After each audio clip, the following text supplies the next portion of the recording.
전도는 사람이 하는 것 같지만 사람이 하는 게 아닙니다. 전도는 1단계가 내가 저 사람 전도해야지 가서 전도해서 되는 게 아니에요. 1단계가 하나님께서 전도의 문을 일단 열어주셔야 돼요. 그게 1단계예요. 그런데 이런 경우도 있었어요. 바울은 저쪽으로 가서 전도를 하려고 하는데 하나님이 가지마 그런 경우도 있어요. 우리 한번 성경 구절 찾아볼까요? 사도행전 16장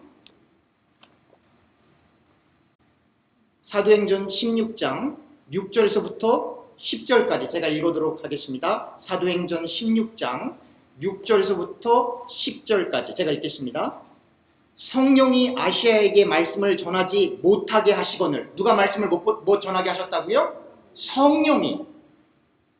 그러니까 하나님께서 구원의 문을 닫으면 구원을 들을 기회조차 없어요, 여러분. 여러분들과 제가 얼마나 축복인지 알 수가 없어요. 여러분, 교회라고 다 교회가 아니에요, 여러분. 예수 믿는다고 해서 다 예수 믿는 게 아니에요. 성경을 많이 안다고 해서 하는 게 아니에요. 성령이 구원의 문을 열어주셔야 되고 성령이 여러분들과 저의 귀를 열어주셔야 되는 거예요. 그렇지 않으면 안 들려요. 다시 성령이 아시아에게 말씀을 전하지 못하게 하시거늘 그들이 부르스기아와 갈라디아 땅으로 다녀가 무사히 앞에 이르러 비두니아로 가고자 했을 때 예수의 영이 허락하지 아니하시는지라. 어떤 영이요? 예수의 영이. 그러니까 예수의 영, 성령, 성신, 하나님의 영 다 같은 동의어잖아요. 이 예수의 영이 허락하지 않으면 누구도 주께로 올 수가 없는 거예요. 그래서 진리를 알면 알수록 우리는 입을 꼭 다물 수밖에 없는 거예요. 왜? 우리가 믿은 게 아니기 때문에. 우리의 의라는 게 아예 없기 때문에. 인간의 의라는 건 존재하지 않기 때문에.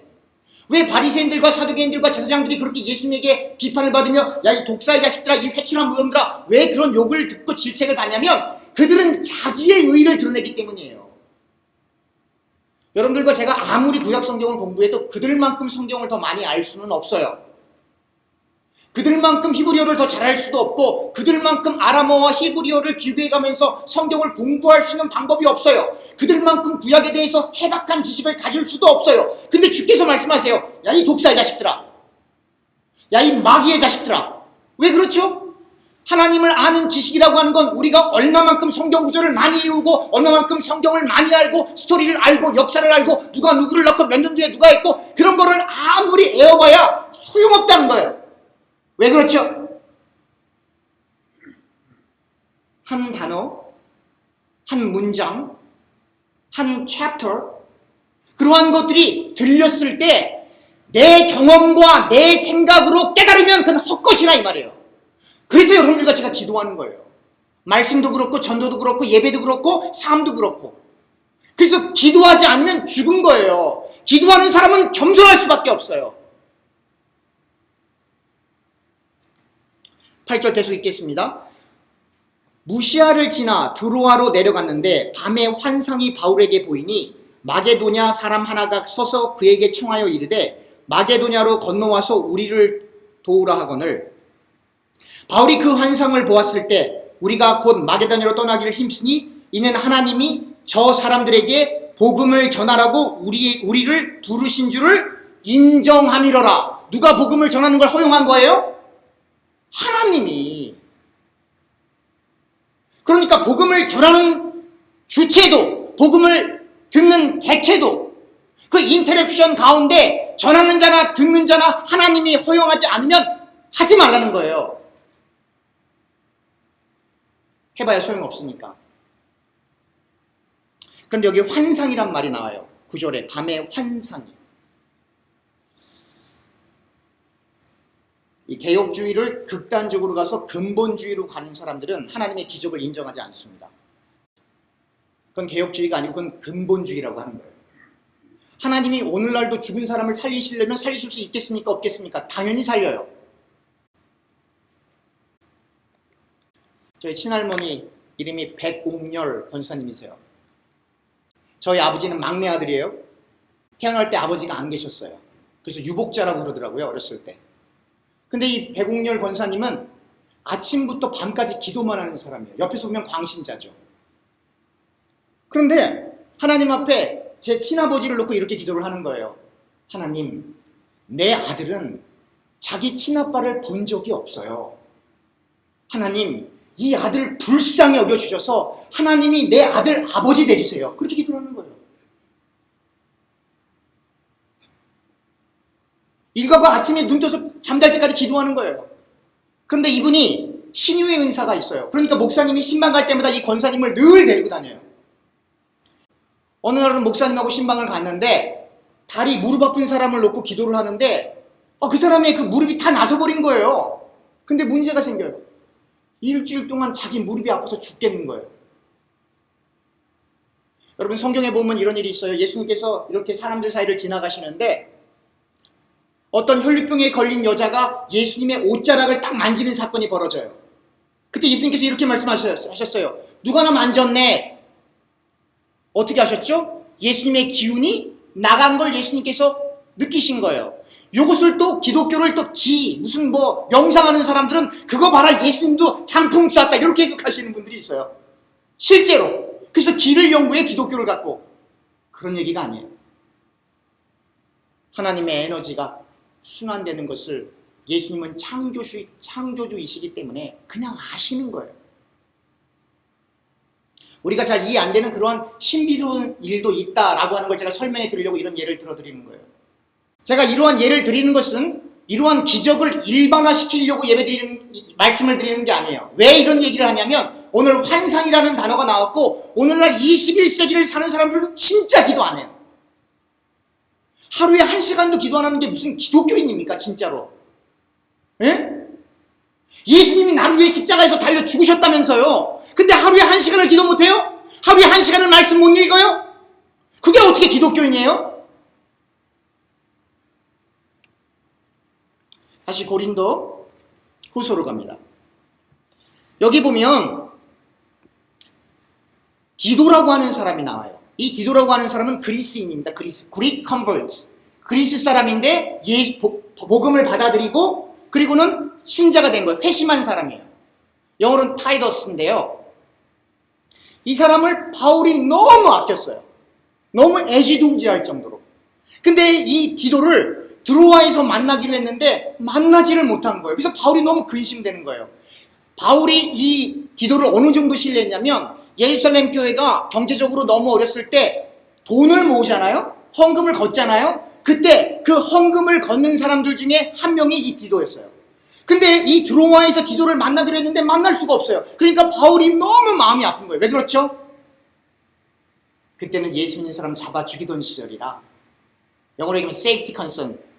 그 사람의 신변이 걱정이 돼서 너무 마음이 아픈 그 정도로 이 디도를 근심하고 사랑하고 걱정했던 겁니다.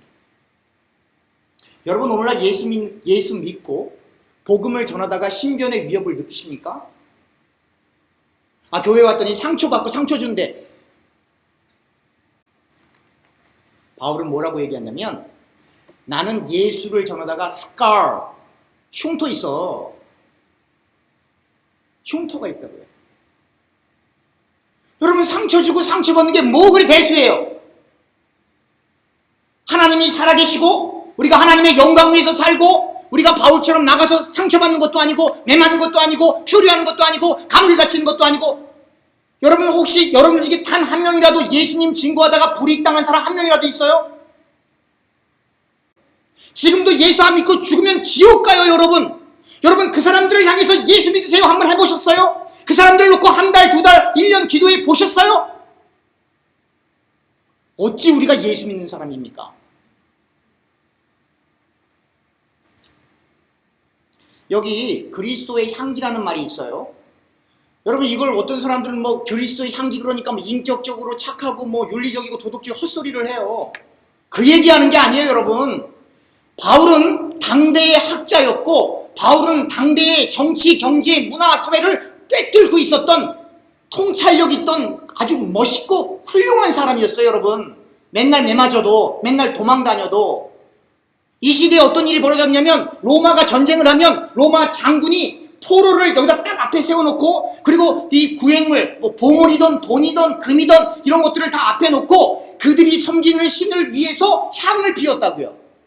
그래서 그 향이 막 올라올 때 참석했던 사람들에게는 승리요, 기쁨이요, 자기 자랑이요. 그러나 포로로 잡혀온 사람들은 노예가 되고 죽는 거예요. 바로 그 냄새를 바울의 서신에 갖고 들어온 거예요. 그래서 이 설명을 듣고 이 편지를 읽던 사람들은 자연스럽게 그리스도의 향기, 그때 그 로마 장군이 태웠던 그 향, 그것과 자동적으로 매치가 되는 거예요. 인격이 아니고. 그러면 여러분 잘 보세요. 로마 장군이 전쟁에서 이겼는데 왜 향을 태웁니까? 그 신들을 위해서 향을 태웁니까? 물론 겉으로는 제의적인 활동으로 신들을 위해서 향을 태우는데 실제로는 뭐 하는 거예요? 내가 신에게 선택받은 사람이야. 내가 무찔렀어. 내가 이 포로들 잡아왔고 내가 이 돈, 보물, 금은보화 다 갖고 왔어. 그 자랑하는 거예요.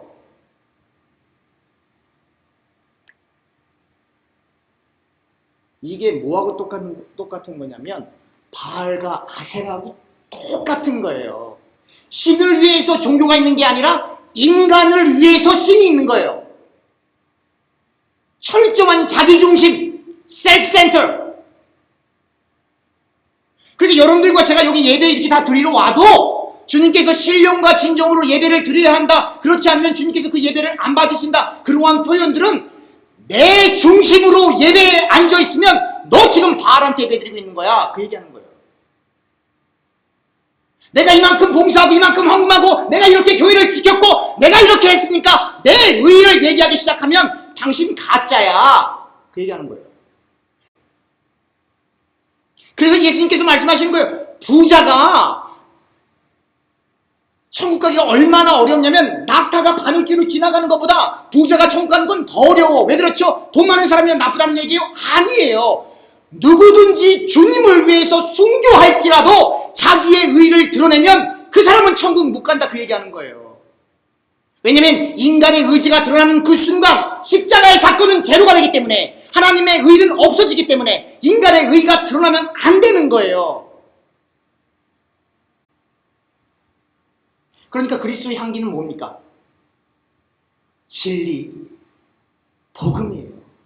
그러면 그리스도의 향기를 나타낸다라고 하는 게 뭐예요? 복음을 전한다는 얘기예요. 어떻게 그리스도의 향기가 여기 무슨 냄새가 납니까? 내가 뭐 착하고 윤리적이고 도덕적이고 인격적이면 저 사람은 예수 믿는 사람들이지 그럴까요? 아니에요. 그리스도의 냄새를 나타낸다, 그리스도의 향기를 나타낸다라고 하는 건 여러분들과 제가 입을 열어서 복음을 전해야 한다라고 하는 거예요. 답변하지 마시고 한번 곰곰이 생각해 보세요.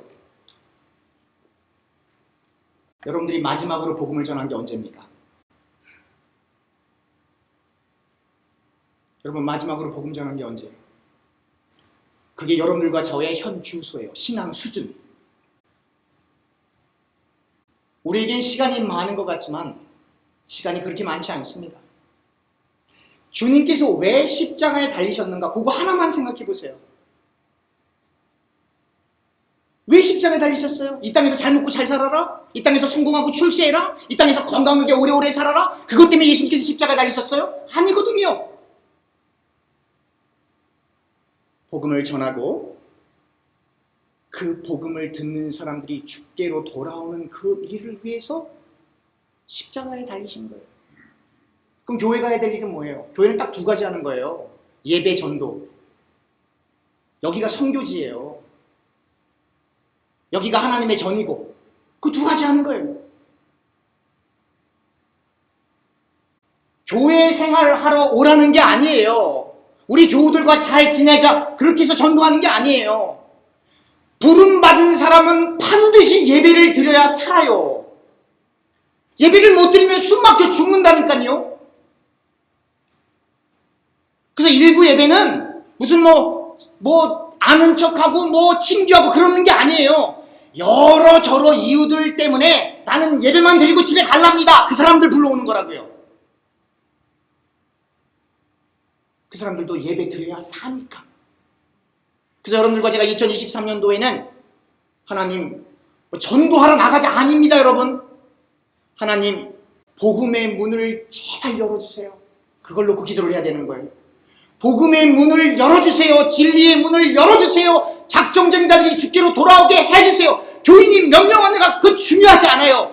어디에 있든지 간에 그들이 진리를 듣고 복음을 듣고 다시 주께로 돌아와 우리 교회에 나오면 좋겠지만 다른 교회 가더라도 혹 교회를 안 나오더라도 그 집에서 혼자 기도하고 예배할 수 있도록 복음의 문 좀 열어주세요. 그걸 놓고 기도하는 한 해가 되어야 하는 겁니다. 집단 이기주의, 교회 이기주의가 아니라 우리 교인이 되냐 안 되냐가 중요한 게 아니라 예수 안 믿고 죽으면 지옥 가요. 이것을 우리가 정말로 알고 있다면 우리가 어떻게 해야 되겠습니까? 또 하나, 지금 이 바울이 뭐라고 설명하냐면 그리스도의 향기가 믿는 사람에게는 생명에 이르고 생명으로 이르는 거예요. 그러나 믿지 않는 사람에게는 사망에서 사망에 이르는 거예요. 마찬가지 그 로마 장군이 향을 피울 때 포로들은 노예가 되고 죽는 거예요. 사형당하는 거예요 거기에. 그러나 승자들은 영광을 누리는 거예요. 그러나 그 향은 똑같아요. 그 향은 똑같아요. 그리스도의 향기도 똑같아요. 복음은 똑같아요. 근데 복음을 받아들일 수 있는 사람은 하나님의 자녀이지만 이 복음을, 이 진리를 받아들이지 못하는 사람은 누구예요? 마귀의 자식들이기 때문에 그 사람들이 갈 곳은 지옥이라 이 말이에요. 그런데 그 복음을 우리가 바꾸는 게 아니에요. 그냥 예수님이 우리를 위해, 당신을 위해 죽으시고 부활하셨습니다. 이 똑같은 복음을 던지는 거예요. 바뀐 게 없어요. 향기는 바뀌지 않아요. 진리는 바뀌지 않아요. 근데 문제는 그 복음을 듣는 사람이 누구냐에 따라서 하나님 나라에 가느냐 아니면 그렇지 못하느냐가 결정되는 거예요. 여러분, 예수님께서 시험을 받으실 때 누가 예수님을 광야로 이끌고 갔어요? 마귀가 시험하지만 그 길로 이끄시는 분은 또 성령이라고요. 그러니까 여러분들과 제가 알고 있는 단편적인 것을 가지고 성경을 다 안다고 생각해서도 안 되고, 말씀 전하는 저도 어떻게 이걸 제가 다 알겠어요. 그러나 말씀은 변하지 않아요. 듣는 사람이 어떻게 듣느냐예요. 그러니까 여러분들과 제가 복음의 문을 열어달라고도 기도를 해야 되지만, 하나님 말씀을 들을 수 있는 귀를 열어주세요. 그래야 여러분들과 제가 사는 겁니다. 기도하겠습니다.